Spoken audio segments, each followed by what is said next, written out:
Happy Rakshabandhan. নমস্কার বন্ধুরা, লালমুখী রান্নাঘরে আপনাদের সকলকে জানাই স্বাগত, জানাই প্রণাম। আজ রক্ষাবন্ধন, ভাই বোনেদের পবিত্র রিস্তার মহামিলনের দিন।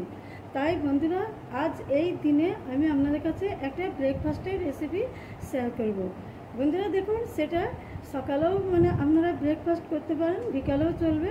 তাই বন্ধুরা, এই রেসিপিটা আপনারা প্রথম থেকে লাস্ট পর্যন্ত ভিডিওটা দেখবেন বন্ধুরা, A to Z ভিডিও। তাই বন্ধুরা, আপনারা খুব মন দিয়ে দেখবেন। তাহলে চলুন আমি বানিয়ে দেখাচ্ছি, শুরু করছি। আর ভালো লাগলে করবেন একটা লাইক আর একটা সাবস্ক্রাইব।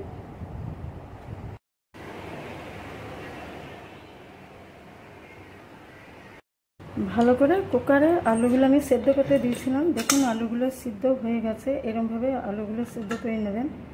দেখুন বন্ধুরা, আলুগুলো ছিলে নেব। খুব সুন্দর সিদ্ধ হয়েছে, না কম না বেশি।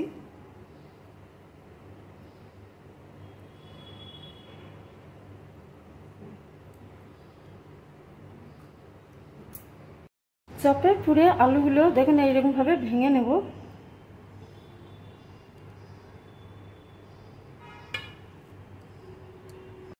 বন্ধুরা দেখুন, আমি গ্লাস দিয়ে আলুটা মলে নিচ্ছি। আপনাদের কাছে ম্যাচিং থাকলে ম্যাচিং দিয়ে মলবেন, না হলে হাত দিয়ে, ঠান্ডা হয়ে গেলে হাত দিয়েও মলবেন। আর ভিডিওটা আপনারা প্রথম থেকে লাস্ট পর্যন্ত দেখবেন মন দিয়ে। দেখুন বন্ধুরা, আলুটা মলা হয়ে গেছে। বন্ধুরা, চপে আলুটা দেখুন আমি কিছুক্ষণ আধা ঘন্টা রেখে দিয়েছিলাম মলার পর, সেটা শক্তও হয়ে গেছে। তেলে প্যানটা দিয়ে দিচ্ছি গরম করতে। চপের পুরটা বানাবো। এবারে দিয়ে দেবো সামান্য সরিষার তেল। তেলটা একটু নাড়াচাড়া করে নেব। গরম হয়ে গেছে। 2 পিস শুকনো লঙ্কা দিয়ে দিচ্ছি। লঙ্কাটা একটু ভাজা ভাজা করব।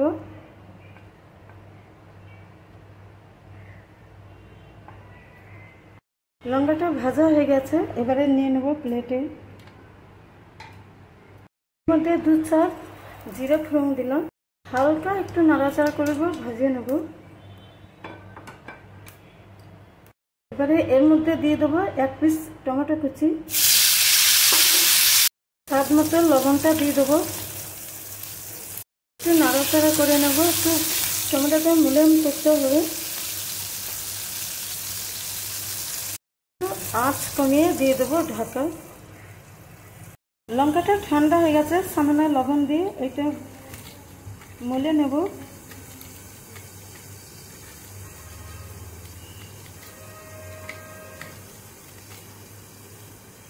দেখুন এটা বেশ খুব সুন্দরভাবে এটা মলা হয়ে গেছে।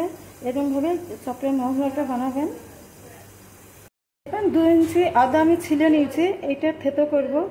দেখুন আদাটা থেতো হয়ে গেছে, খুলে নেব। দেখুন আজকে আমি ঢাকা দিয়েছিলাম, টমেটোগুলো মোলায়েম হয়ে গেছে। এবারে এর উপরে দিয়ে দেবো আদা ভাত। এটা একটু ভাজা ভাজা করে নেব।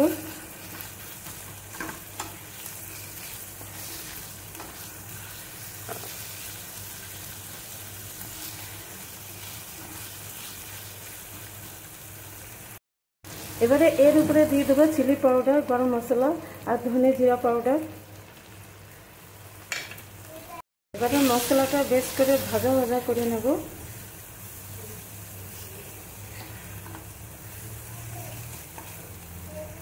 দেখুন বন্ধুরা, আমি নিরামিষ চপ বানাচ্ছি। আপনারা চাইলে এর মধ্যে পেঁয়াজ অ্যাড করতে পারেন প্রথমে, সেটা আরও অন্যান্য ভিডিও আছে, দেখে নেবেন। এর মধ্যে দিয়ে দেবো ধনেপাতা কুচি। মশলাটা একদম রেডি। এবারে এর মধ্যে দিয়ে দেবো আলুটা। এবারে আলুটা এর মধ্যে মিক্স করে নেব। দেখুন আলুটা একদম শক্ত হয়ে গেছে। দেখুন এটা শক্ত হলে চপটা ভালো হবে।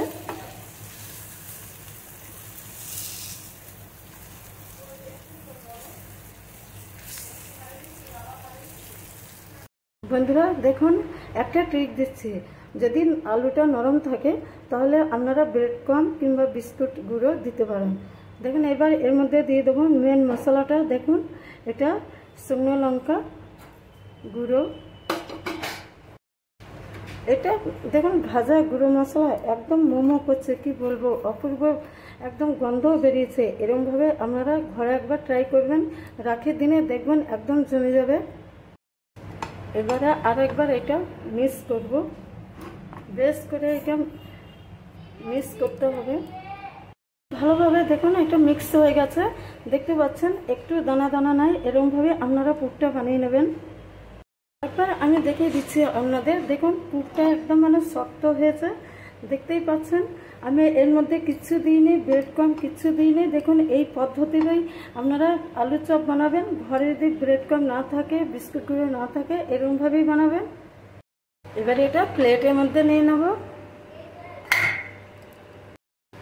থেকে ফিরে এলাম। দেখুন আমি নিয়েছি 100 গ্রাম বেসন আর নিয়েছি কর্নফ্লাওয়ার। এটা আমি দিয়ে দিলাম এর মধ্যে। এর মধ্যে স্বাদ মতো লবণ দিয়ে দেবো। দেখুন আমার পুরের মধ্যে লবণ দেওয়া আছে, হালকা দিয়ে দিলাম। এবারে এর মধ্যে দিয়ে দেবো ইয়েলো পাউডার, দিয়ে দেবো চিলি পাউডার। এবারে এর মধ্যে দিয়ে দেবো ক্রিপসি 1 চামচ। দেখুন আন্দাজ 1 চামচ মতো নিচে ক্রিপসি এর মধ্যে দিয়ে দিলাম। দেখুন বন্ধুরা, আপনারা মানে যদি চপটা মুচমুচে করতে চান তাহলে কর্নফ্লাওয়ার আমি দিয়েছি, কিন্তু কর্নফ্লাওয়ার না থাকলে আপনারা চালের গুঁড়ো দেবেন। এবারে এর মধ্যে দিয়ে দেবো সামান্য সরিষার তেল। এবারে এটা ভালো করে একটু মিক্স করব। এটা এরকমভাবে মিক্স করলে খেতে টেস্টি হবে। আর মশলাটা একসাথে মিশে যাবে একাকার। দেখুন এটা মিক্স হয়ে গেছে। এবারে একটু একটু করে জল দিয়ে বাটারটা গুলে নেব।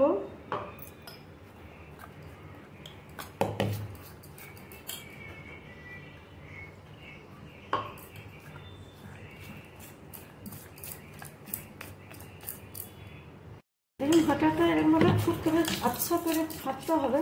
এটা যত ফাটবেন তত মানে চপটা ফুলবে। বাটারটা দেখুন আমি দেখাচ্ছি ভালো করে, না টাইট আর না ঢিলা, এরকমভাবে আপনারা বাটারটা বানিয়ে নেবেন। বন্ধুরা বাটারটা আধা ঘন্টা ঢাকা দিয়ে রাখবো।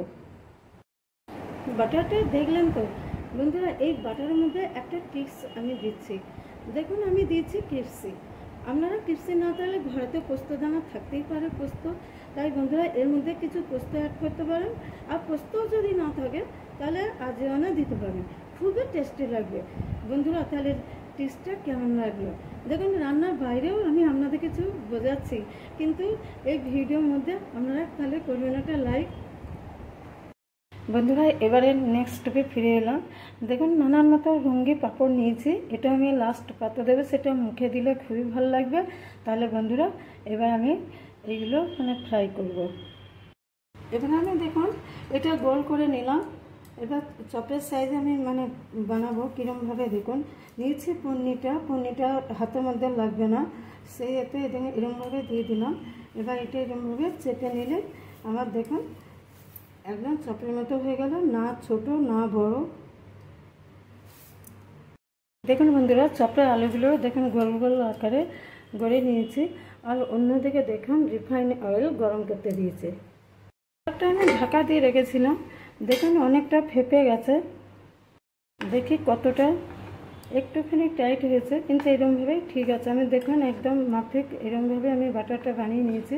আপনারা এরকমভাবে বানিয়ে রেখে আধা ঘন্টা ঢেকে রাখবেন।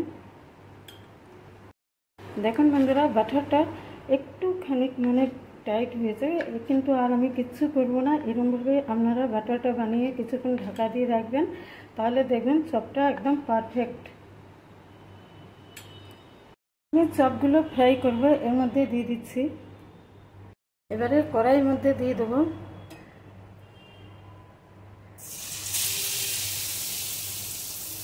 দেখুন চপগুলো কি সুন্দর ধীরে ধীরে একদম ফুলে যাচ্ছে।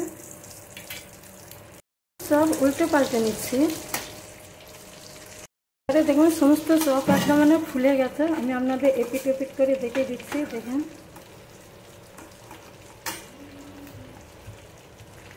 সমস্ত চপগুলো নিয়ে নিচ্ছি। চপগুলো একদম মানে আমি আপনাদের দেখে দিচ্ছি, দেখতে পাচ্ছেন একদম মুচমুচে, একদম আঙুলে যাচ্ছে না। তাহলে আপনারা বলুন কেমন হয়েছে চপটা। এবারে এই তেলের মধ্যে নিয়ে নেব পাঁপড়গুলো।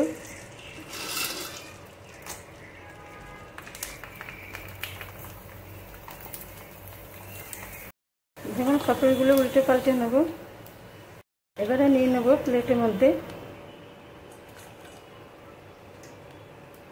অল কমপ্লিট বন্ধুরা, চপ পাঁপড় রেসিপি কেমন লাগলো আপনারা সেটা জানাবেন কমেন্টের মাধ্যমে। ভালো লাগলে করবেন একটা লাইক আর একটা সাবস্ক্রাইব।